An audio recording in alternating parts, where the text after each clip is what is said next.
at him. Nothing is more exhilarating than offshore and nearshore fly fishing. I love it. Being out of sight of land, big fish in open water, sometimes it's intimidating, but no form of fly fishing is more physical and more exciting than offshore and nearshore fly fishing. Join us.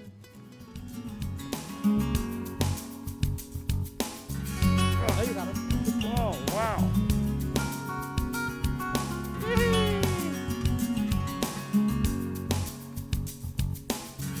It's so tame when you get caught.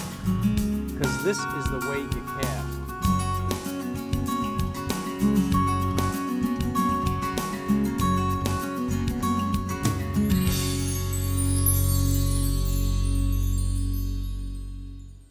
This show has been brought to you by Orvis Rod and Tackle, Ontario, yours to discover. Ontario's Algoma region, where Huron and Superior meet. If you think it's daunting fishing close to shore in shallow water, imagine what it's like when you're miles from land. In shallow water, you've got structure, you've got bars, you've got points, you've got rocks, you've got weed beds. Offshore, you have none of these things, so it's a whole different ballgame. Luckily, there are things that tip you off to the presence of game fish offshore to help narrow it down. Of course, a knowledgeable captain is critical, as they always know where fish are expected to make an appearance, but if you're in your own boat, you can still narrow the odds. I asked my friend Captain Mike Warwicky to explain rips and why they hold fish. Mike, we've got a rip out here, so why are the fish here? How does a rip form, and why are the fish here, and where do you look around a rip? Right now we're fishing in about 53 feet of water. And behind us here we have a rip, and the rocks come up 3-4 feet. And the water is coming in, so the water's rushing up over the rocks, creating a rip. And we get rough water right through here, and these fish are just setting up on the downside of that. As all the sand eels come up over that bar, these fish are setting up in this little bit deeper water, hitting the sand eels as they're on the surface. Rips tell you a food-rich bit of shallow water is present, which creates a place where squid, shrimp, and especially baitfish get trapped, where game fish can corral them and pick them off. So look for fish feeding anywhere along a rip, or just try casting there because it's a high percentage spot in otherwise open water. Birds are also a tip-off to feeding fish. When game fish push baitfish up against the surface in open water, birds quickly spot them and pick off wounded baitfish and those swimming just under the surface. Watch for birds that suddenly wheel and change direction. And when they begin diving to the water, you know game fish are not far away. In general, the bigger the bird, the bigger the baitfish. So if only terns are working the baitfish, the prey are probably small. And if gulls join the party, you can suspect that bigger baitfish or squid are being eaten. Did you see that? You pulled it right away. You get this in, it's time for a beer.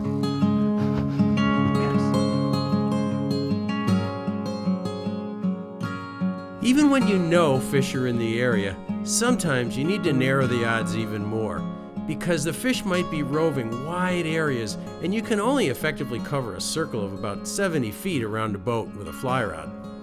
One way to get close to fish is to run and gun, chasing schools of fish breaking the surface. But you gotta be careful to stay outside of the school of feeding fish, because if you run a boat right over a school of feeding fish, they'll go deep and then feed somewhere else. Or you have to bring the fish closer to the boat. You can chum with live or dead baitfish, crabs, or shrimp. Either whole fish or cut up fish are thrown off the stern of the boat to attract fish that might not normally get into casting range. So what we're doing here is we're chumming for these fish. We've got some tuna over here, some skipjacks, maybe some yellowfins, and we're chumming off the stern of the boat, and I've got a big white fly and I'm just kind of letting it dead drift in the chum, and hopefully a tuna will come by and grab it. I'm just gradually letting line out. Jason Franklin and Greg Vincent have done a lot of this tuna fishing here off Grand Bahama Island, and they found that this is the best way to do it, with a floating line and just a dead drifted fly in the chum, not stripped unless the fish actually come up and start busting. Oh, yeah! Typically, the fly is allowed to sink naturally without any added motion. But sometimes, fish in a chum slick can be caught on poppers, which is a lot more fun. Some people don't like to fish in chum slicks, but it's hard to argue with the results. Another method, which is as exciting for the helper as the angler, is to tease the fish closer to the boat by casting a hookless plug. When the plug gets close to the boat, the helper yanks the plug from the water, and the fly caster casts in the same spot. It looks easy, but it requires precise timing and pinpoint casting. In offshore fly fishing, as with any other kind of saltwater fly fishing, you want to experiment with retrieves. And it's probably best to start with a rapid retrieve, because the big fish are chasing bait fish, they're chasing squid, and those things are really booking. They're trying to get out of there and they got nowhere to hide except using their speed. So start with a fast retrieve, try a slow one. If that doesn't work, try an erratic one, but you got to experiment with all different kinds of retrieves before you crack the code. There he is. Yeah! Try both a conventional strip and the hand-over-hand retrieve into a stripping basket. Each gives different actions to the fly. From a boat, it's even more important to keep that rod tip low or in the water, because you're further above the water than if you were wading. And the strip strike is essential. Being so far above the water, the hooking angle is really compromised if you raise the rod tip to strike. When you're offshore in a boat, you want to use a heavier fly rod, a 9, 10, 11, or 12. You need the muscle, you need the butt section of that rod to fight a fish when it gets close to the boat. If it sounds, you need to be able to lift the fish, and you also need a heavier line. You want that 9 or 10 or 11 or 12 weight line because you're throwing bigger flies generally offshore, and you almost always have wind. So 9, 10, 11, 12, and 8 weight is a little risky once you get offshore. You really want a bigger reel when you're offshore fly fishing. You need a strong drag because these fish can go a long way, and you need a reel that's big enough to hold at least 200 yards of backing. You need a large arbor reel also because the fish may run at you and you want to be able to gather that line quickly. Large arbor reels with their bigger diameter will bring in line quicker. You should also get the best reel you can afford with the strongest drag system. A fast-running fish can literally heat up an inferior drag system so much that the drag surfaces melt and the reel begins to smoke. Choose your fly rod based on the size of the fish and the size of the flies you'll be using. 9 weight is fine for fish up to about 25 pounds, but if you plan on casting a giant popper all day, you might want to choose a heavier 10 or 11 weight line to push that big fly out there. 12 weight rods are reserved for fighting very big fish like tarpon and tuna. And fly rods are even made up to a massive 14 weight pool cue, which is used for marlin and other giant fish.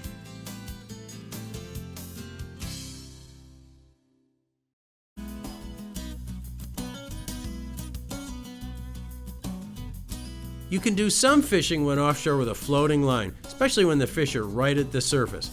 But sinking lines are actually more versatile for most fishing other than with poppers. So often when you're fishing a rip, you use a sinking line. Even though the fish look like they're on top, you want to get down a little bit below the waves, and sometimes the bigger fish are deep. So when you're fishing a sinking line, you want to cast it as far as you can and then strip it back to you carefully, usually fairly rapidly. And then you've got to come in to about 20 or 30 feet because you can't lift that sinking line off the water very easily. So you can't try to lift 40 or 50 feet, and then you make 2 quick false casts and shoot the line. Sinking lines go very well into the wind because they're dense, so they shoot into the wind really well.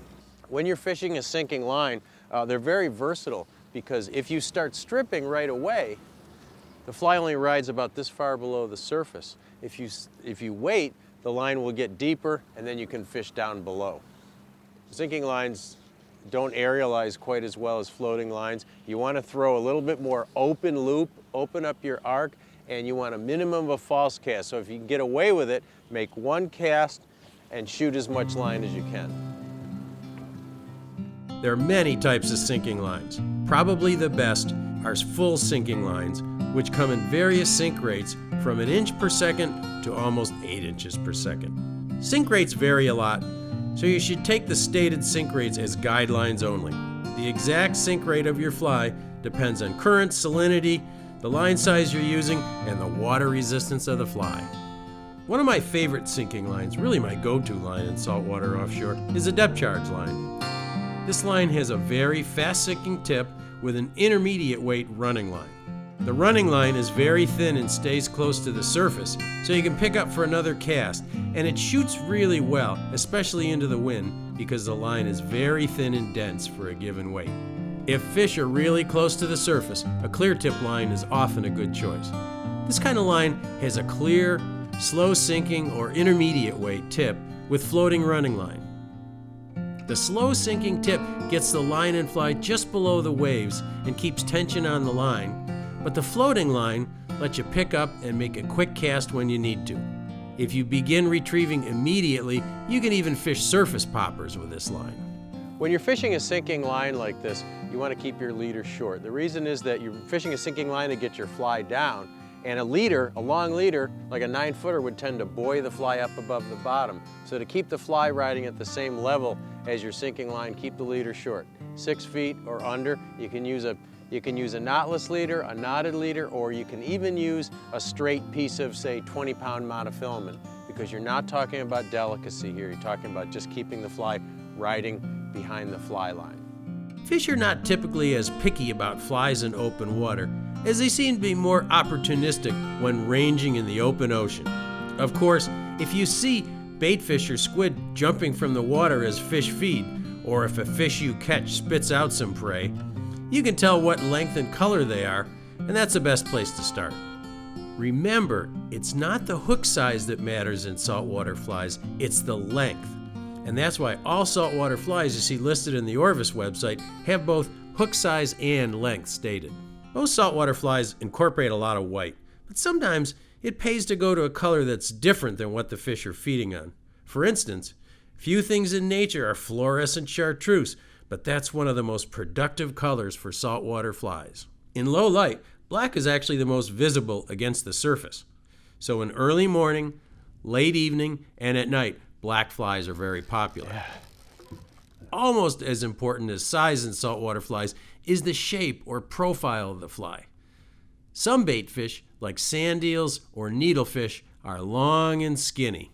Some, like silversides and anchovies, are medium-bodied. And fish like mullet and herring are very deep-bodied.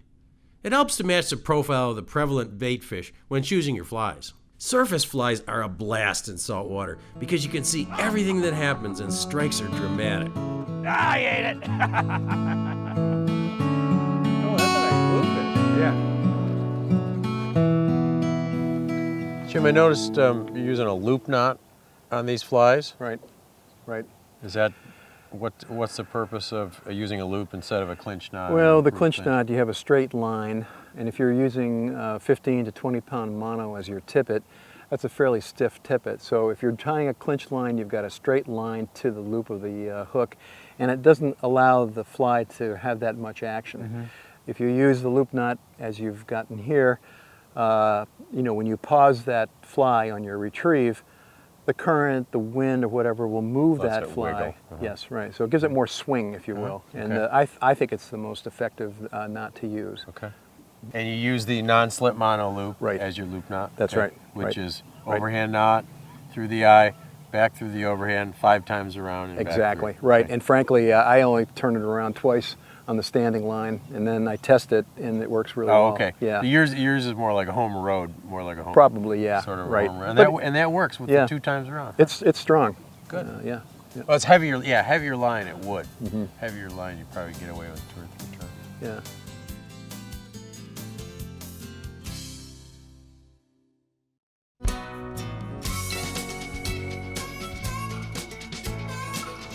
Fighting a big fish from a boat far offshore takes all your skill and a little luck. You never know what might happen, so be prepared for anything. The aggressiveness of your strip strike should depend on the size of the fish and the strength of your tippet. For softer mouthed species like striped bass, bluefish, or dorado, it doesn't take much to set the hook. For fish with hard, bony mouths like tarpon or tuna, it helps to make a more aggressive strike by combining a long strip with a down and sideways movement of the butt of the rod. For the hard-mouthed species, as long as they don't immediately begin a screaming run, many fly fishers give the fish multiple jabs to make sure the hook is set firmly. When you're saltwater fly fishing, it's important to keep that rod tip low when you're stripping the fly and when you're striking the fish. You have more control over the line when the rod tip is low. When you want to strike a fish, it's just one long strike, one long strip. It's called a strip strike. And then once you feel the fish, then you can raise the rod tip and play the fish. If you do have problems with raising the rod tip as you would in trout fishing, because it's a tough reflex to get out of, it's perfectly okay to put your rod tip right down in the water. That way, you keep that rod tip low and you can't really strip strike. You can't really raise that rod tip because you've got resistance on the rod tip, so it really helps you to strip strike. Drag should be set and tested before you start fishing, because trying to adjust a drag setting when a fish is running can often result in a lost fish when you suddenly put too much pressure on the fish. Once a fish reaches the end of its run, begin to apply as much pressure as you dare to turn it. The bigger the fish, the more pressure you should apply, and the pressure should be constant as long as a fish is not running. If a fish gets a chance to rest, it'll only prolong the fight and risk not being able to revive the fish. When a fish is right below the boat like this, you want to try to keep that rod from gumming above your waist. So you want to give a quick lift and then reel, and then a quick lift and then reel, and never bring that rod up too high. The fly rod just isn't meant when a fish is right under the boat to be brought right up here over your head. Another thing you shouldn't do when fighting a decent-sized fish like this, that we all do, and we shouldn't, is to put your hand on the rod here to get extra leverage, because a fly rod isn't meant to be flexed from here. It's meant to be flexed all the way down into the handle. And we all do it, but you shouldn't, because you can break a rod that way. Once a fish gets close to the boat, use side pressure to turn it. The fish will go wherever you point its head. Keep the fish off balance and you'll tire it quicker. When you switch the rod from side to side, do it slowly and smoothly. Otherwise, you might introduce slack in the line and lose the fish.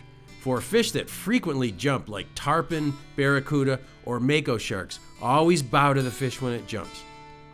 Lower the rod tip quickly and point it at the fish to introduce slack into the line.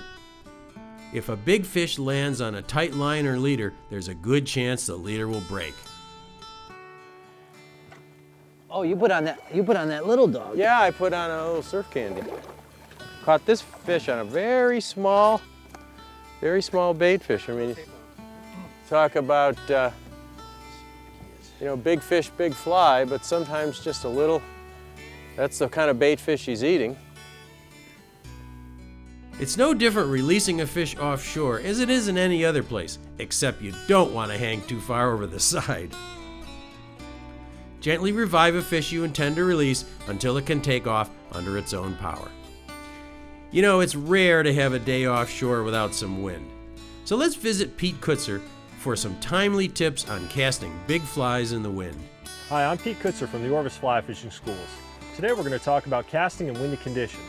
There are some things we can do to help deal with that wind. A wind coming at you, a wind coming at your non-casting shoulder, a wind coming at your casting shoulder or behind you. There are different casts we can do for each one of these situations. Let's start off with a wind coming directly at you. A wind coming straight at you is not the worst wind to deal with.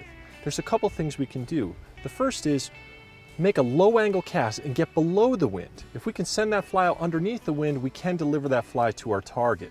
Watch shorebirds when they're flying around at the beach. They almost fly between the waves. There's a lot less wind down low. Another option is to make a high angle back cast and drive that fly down through the wind down to the water. You don't get the best presentation when you're making that cast, but it can help deal with those windy conditions. When you're dealing with a wind coming at your non-casting shoulder, I'm right-handed, so if that wind was blowing at my left shoulder, what I might have to do is compensate for that wind a little bit. I can send that fly a little bit more to the left of that target and hopefully that wind will blow it on track, Or, just like with that wind coming at me, I can cast below the wind, making that low angle cast and getting that fly out to target. If I have a wind blowing at my back, that wind can be a little more difficult than you think. You want to make a low angle back cast and get that line underneath the wind, make sure that line gets out nice and straight, then we can make that higher angle forward cast. The cast almost looks a little bit like an oval. We're going to make a low back cast, bring the rod tip up, then a high forward cast to deliver that fly out to our target. The worst wind you can deal with is a wind blowing at your casting shoulder. When you're dealing with that wind, that can, in some cases, blow that fly right into you, hooking yourself. I've hooked myself in the neck, in the ear, in the back, even in the rear end. It's not very comfortable. So there's a couple techniques. One technique is actually taking that rod tip and angling it over your left-hand shoulder. Make a high angle cast and get that line off your shoulder, above you. One friend used to describe it as combing your hair. Comb your hair, that's going to keep that fly off of that left shoulder. Another technique is to switch hands. Practice casting with your non-dominant hand. I practice all the time and it really does help in those windy conditions. But perhaps the easiest technique to deal with those windy conditions at your casting shoulder is to simply turn your back to the wind and make a back cast, delivering that fly to the fish. That's going to keep that fly well away from you, keep you nice and safe, and help you catch more fish.